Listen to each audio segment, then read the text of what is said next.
Assalamualaikum warahmatullahi wabarakatuh. Hendak deui sareng dongengna Mang Odet anu jumantara di Oki channel sareng tong hilap subscribe nya subrek atur nuhun. Alhamdulillah dina dinten ayeuna tiasa ngadongeng. Alhamdulillah pasien kesehatan sareng mugi pamirsa sadayana di bumi cing di kesehatan oge sareng digampilkeun rezekina amin ya rabbal alamin. Atuh mangga urang lajengkeun ke naguaran anu salajengna nyaeta si buntung jago tutugan. Mangga prung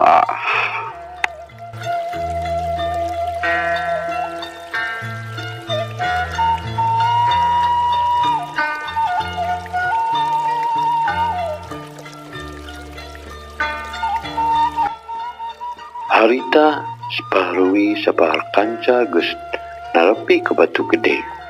Nyimpang heula ka imah Sudinta, maksudna reureuh heula bari sakalian ngulihkeun tanaga.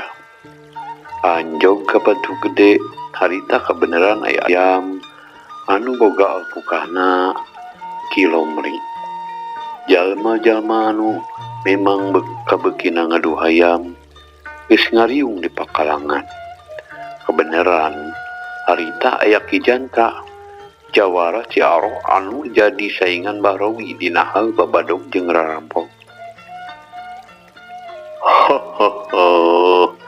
Impi naon uring euy, bisa papanggih jeung jawara Gajah Ngamung bagia Bahrowi, ceuk Ki Janta ngabeyak ngabagiakeun ka Bahrowi.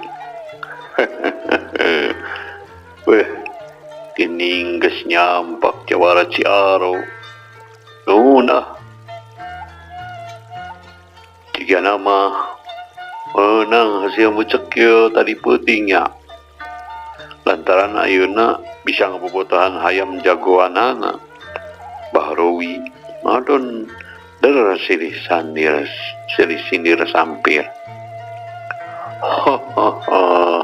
Lumayan we Bahrowi, geningan ayeuna mah Andika bet mamawa beunceuk bari beunceuk oge buntung gening, ceuk Ki Janta. Kitu nate bari ngarelet ka si Andi. Atuh ngadenge kitu si Andi langsung kaudang amarahna, tapi manehna ngan ukur bisa nahan dina jero dada. Sabab Bahrowi langsung nambalan, yo mah beunceuk oge lain sambarangan Ki Janta. Beunceuk ieu mah bisa ngelehkeun jangkrik anu bisa ukur disada di jero liang. Bahrowi malikeun omonganna ku sindiranna. Anu haraya didinya geus teu hate mah rasa dumeh ieu dua jawara cenah naon geus ngayakeun pamolah anu moal pihadeun. Komo deui harita Bahrowi ngadon mabobotohan si Mega hayam bogana Darwiji. Ari Ki Janta ngajawabokeun si Kilat hayamna kilomri.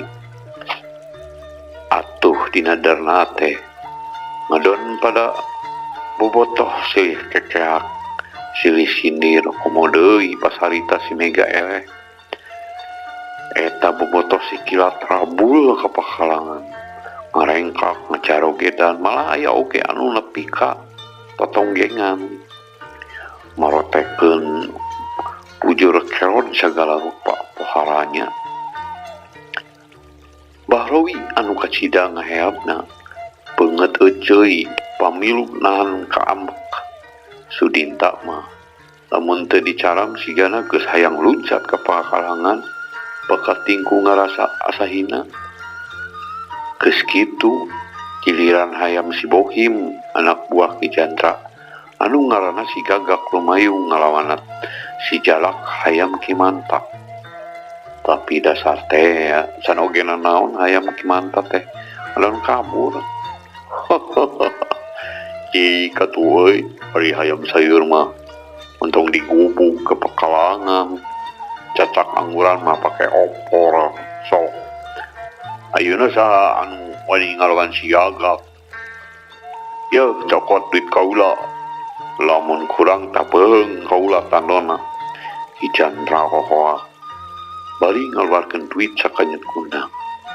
Nah atuh anak celengkeung teh si Andi ngomong, Ki Chandra, lamun ngalawanan boga puring kira-kira eta duit jeung beuheung bener teu dipasrahkeun. cek si Andi anu tadina geus teu kuat ku ningali polana Ki Jandra. Kening beujeuh teh bisa nyora euy. Yoh dengekeun ku sakur anu aya di dieu. Nah tiraha si Jandra sudah kana janji tara teu mayar tarohan saduk keur kula mah. Jandra kekeh bari nyindiran Bahrowi anu memang sok tara mayar tarohan. Ari Bahrowi anu geus ngagedur nafsu tambah bingung da puguh apanan si Andi mah si Idik teu moal hayang.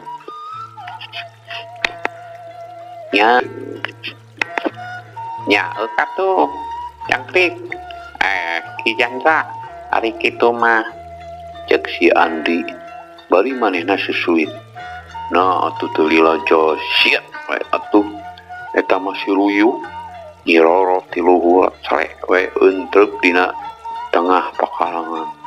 Eta mah sakur hayam nu aya di dinya poh anu keur dikurungan dina ranghapna poh anu keur dikencarkeun kontan peting kereok sabab ningali musuh bubuyutan anu aya di pakalangan. Sorana panona galakna keur durak teret bari sakapeung dunglak dengdek. Kitu oge hayam anu dijagokeun ku Ki Jandra langsung ngagelaprak anu saterusna kabur.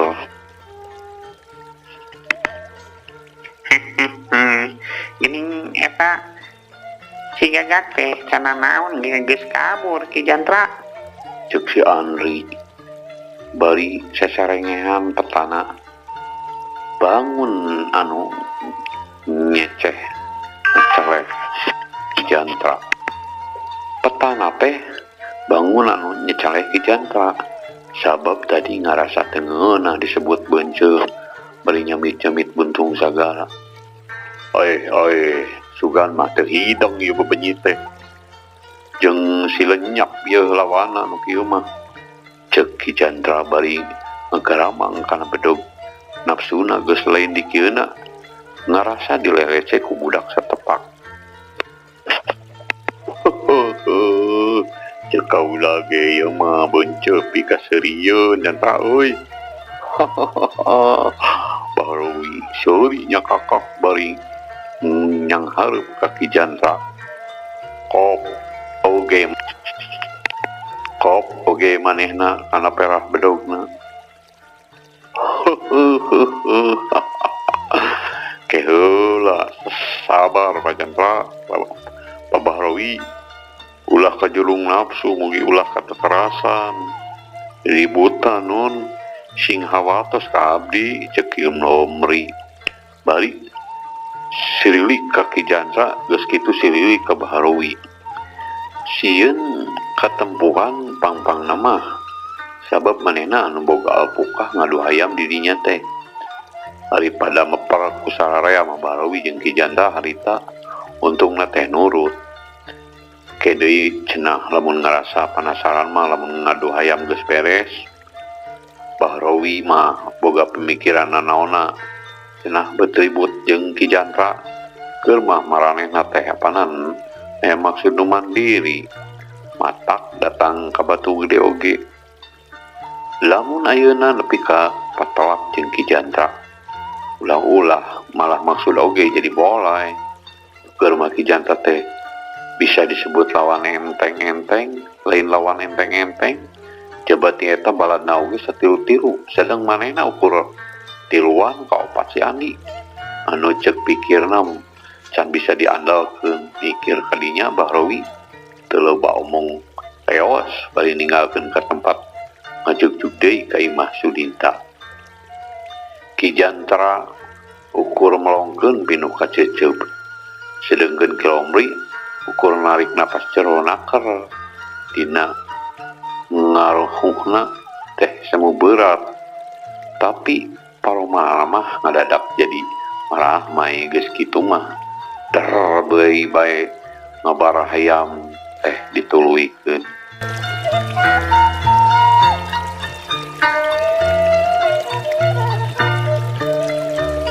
Pamirsa sadaya, pikeun si Andi mah aya di Batu Gede teh jadi nungtun ingetana ka Aki Surdi anu jeung Nini Uti ongkoh ngerasa dosa deh ini tinggalkeun anu geus ngukut manehna. Komo sanggeus ngadenge yen Mbah Robi dina peuting keteh rek kapanenjoan deui mendatangan imana Ki Jatma, ku kituna jadi nambahan kegebegan kana hatena. Sabab tangtu bakal tepung deui jeung Aki Surdi. Unaon Andi ngadon ngahuleng lain kedua atok rek diajak ke panenjoan teh. Opan bisa manggihan Bapak hidup cek Mbah Robi bari melong si Andi anu siga keur jauh panjenengan.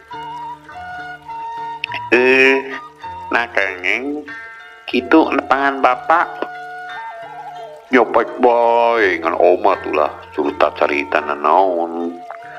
Oge ulah terus ngarelep cing inget karena janji Mbah Robi saterusna ngingetan lantaran si Andi teh geus kedah janji rek saterusna mimiluh ka manehna. moal bapak mugi sing percanten we Atuh bapak tembal si Andi pinuh ka bunga. Alus atuh heug ari kitu mah cuk kaditu geura hitung-hitung sasadian tanaga jeung isuk cek Mbah Robi anu satuluyna mah maranehna nuluykeun babadamian ngatur siasat jeung baladna. Si Andi bari ngagoler teh ngadon ngalamun Aki Surdi mapantes kena naon. Dalembutan si Andi meulaan nginget-nginget deui jajalaneun anu kungsi di sorang breh kana tangkal kiara anu kungsi dipake reureuh. Didinya kebat muruk ka lembur pasir banteng bras katungtungna jalan jajahan anu panjang sakebatna leok belah kakenca breh ngabung-bulang jalan anu brasna kaleles antukna anjau ka Cipancai lembur matuh karang pamindangan tempat suka duka zaman keur budak. Ku anteng ngalamun di barung rasa capek antukna lebay si Andi sare kerek nyegrek tibra nakel. Peutingna Mbah Robi Sudinta katut ardasib jeung si Andi geus ngarungkung ninggalkeun Batu Gede keur mah jalan anu di sorang teh jaremet tur harieum rungkun saliara ngegedali tiga tuh anu ditincak oge barala ngajembrung pinuh ku jukut katurung katutuh harita teh kaayaan poek bulan ukur sacaangna cahaya bentang anu pating karatip nya munasabah lamun sajajalan teh meredong teu katempo curug-curug acan. Atuh pikeun Mbah Robi jeung baladna anu geus biasa lumaku dinu poek teh kacida nguntungkeunana jadi tumaninah sabab tangtu maya nu nangenan anjog ka panenjoan geus simpe naker srog ka imah Ki Jatma geus cempling ukur mah imahna nanggang di tetangga katambah anu boga imah geus merenahkeun sare timula kabeneran deui pamajikan Ki Jatma keur indit ka kolotna ngan harita di imahna aya semah di kadongora matasim lanceukna pituin Ki Jatma. Mbah Robi geus aya di hareupeun imah Ki Jatma ari si Andi manehna kacida bingungna kahiji manehna teu geus sono ka Aki Surdi tapi lamun nepungan teh pastina bakal dicanet moal diijinan deui. Kaduana manehna sieun kanyahoan ku urang lemur lamun manehna mimilu ka Baharawi. Karunya kaki Surdi sok sieun jadi panemleuhan lamun ayeuna imah Ki Jatma kamalingan teh tangtuna warga yang kana manehna nunuduhkeun. Can rengse mikiran sacorelat katingali Baharawi jeung balana geus pating garajeng kapipir imah Ki Jatma. Kukituna si Andi teu mikir deui, plecep teh muru ka imah Ki Surdi. Ngan teu unggah tapi ngadon kapipir terus kurah-koreh kana tolombong butut. Aya anu dicokot si oreng sumpit jeung pasarna sabaraha hiji. Ari Baharawi saenggeus hasil muka panto dapur ku cara nyoknya cempet lalaunan muka panto terus blas brus arasuk. Lantaran poek dekat titenan lamun di dapur teh aya anu keur sare dina bale. Terus maranehna teh muru ka tengah imah. Sabot kitu si Bopeng anu keur sare dina bale lilir pas pisan jeung Baharawi muka panto. Atuh puguh we si Bopeng leuwas ningali tilu jama anu beungeutna ditergos ku lawan beureum kacaangan ku lampu cempor ti tengah imah. Bangsat, bangsat, kontan si Bopeng ngegorowok bari sakilat nyokot bedog terus narajang ka Baharawi sabaladna. Aduh, gancang keluar.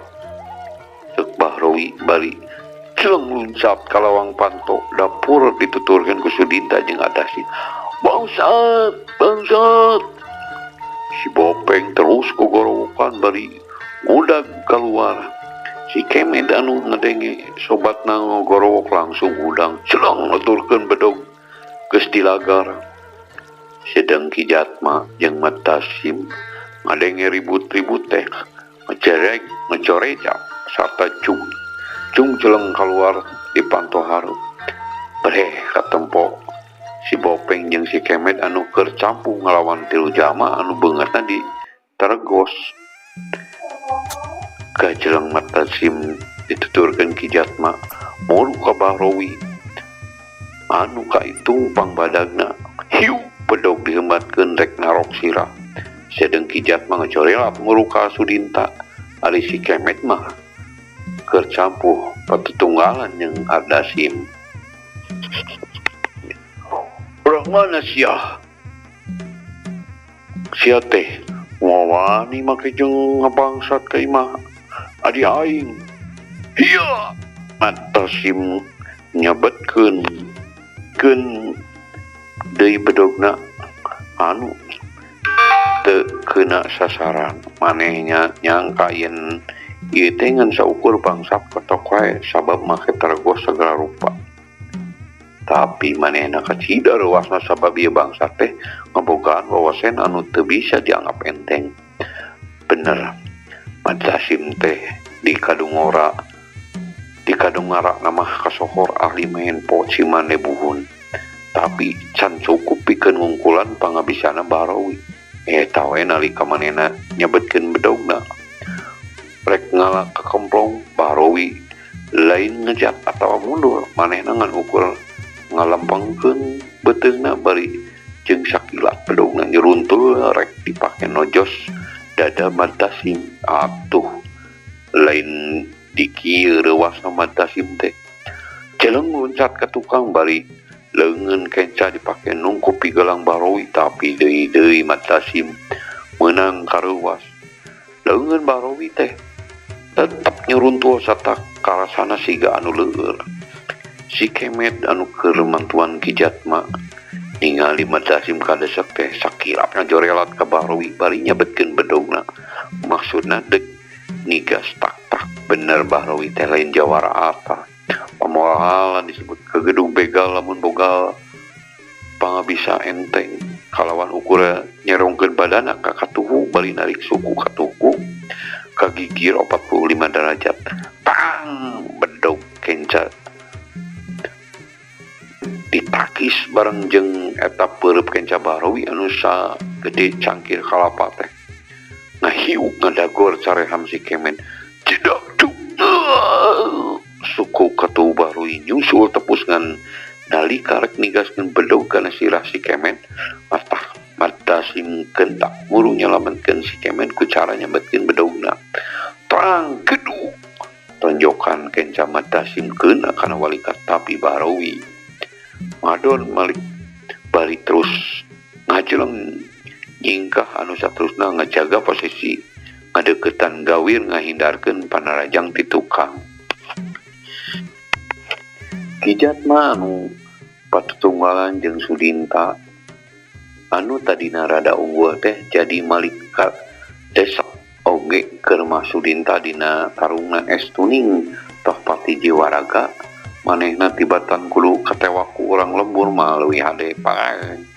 Ari Kijat mah rita waktu rek nyerang deui sukuna dikait kana akar tangkal kopi atuh awakna nyolonton ka hareup anu saterasna nyuksruk sedengkeun dinu waktu anu bareng Sudinta keur ngaheumbak bedog atuh puguh we Kijat mah anu geus eueuh ketak pikeun nakis ukur peureub ningali ngolebat bedog lawan tapi kacida Kijat mareuwasna deui sabab teu pupuguh Sudinta ngoceh bari kekerepengan sarta cereng bedogna ngacleng dina leungeun katuhuna aya pasarna nu nancep Sudinta ngajauh luncat ngadeuketan Bahrawi atuh lain dikieuna kaget Bahrawi kunaon si laing Sudinta Bahrawi nanya bari mimitina rada tagiwur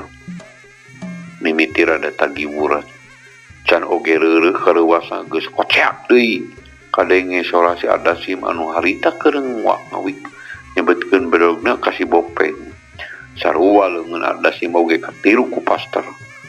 Woi batur kabur Bahrawi mere parentah bari ngajeleng kalbah gawir Sudinta anu teu dititah wae memang geus hayang kabur geus teu mikir deui jeleng we nuturkeun Bahrawi dituturkeun ku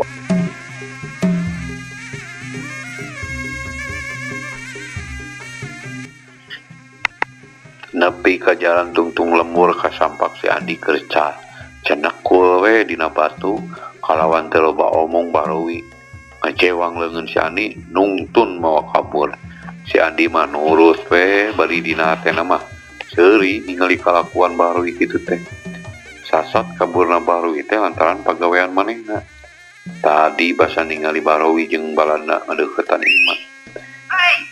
imah Kijat mah prebet we manehna muru ka imah Ki Sudi geuwat nyokot sumpit jeung pasar manehna geus diniatan rek sate kapola ngagagalkeun maksud Bahrawi tindakan kitu teh lain pedah manehna condong ka Kijat mah mangsa bodoh teh teuing sanajan harta bandana ge rek dikoredaskeun kabeh oge teu urusan eukeur mah manehna mah ngewa ka Kijat mah teh tindakan kitu teh pedah we Bahrawi teh ngabangsat di pananjoan anu teh lian ti lembur sok sanajan lain lembur geusan baling jadi manehna tapi apan sidik eta teh lembur Aki Sudi anu jadi aki kukutna ku kituna si Andi ngagagalkeun pamaksudan Bahrawi teh ku cara demit ku cara nyumpit-nyumpitkeun pasar ka Sudinta jeung Adasim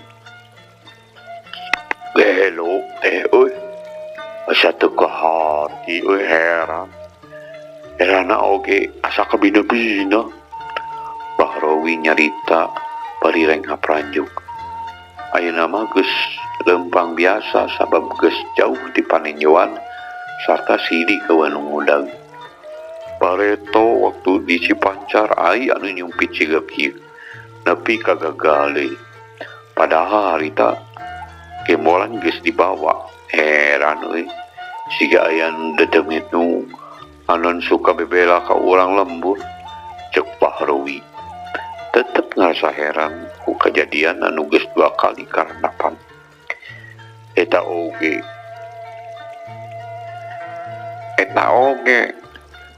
majauh tidak demit cek Adasim mairan bari pupuringisanan ka nyeri pasar ramah geus dicabut basa telumpat oge teuy euy ngaing mah teu bisa. Panjang ieu mah urusanna teh.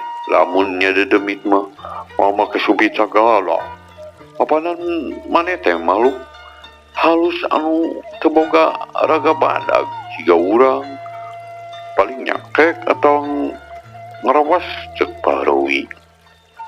Apan bisa nu ti heula di Cipancar mah cek Aka. Aya nu ngadaplok kana sirah bari buluna lemes Sudinta Mairan. Lain ari tadi tulus nepungan aki maneh. Andi Parowi ngadonanya si Andi. Ah, teu cios Pak. Sabab abdi bingung kumaha ngawalna upami aki tetelepet meres tembal. Ari tadi kumaha tuh? Parowi nanya deh. Antosan we di jalan. Tungtung lembur. Tembal si Andi datar jawabanna teh.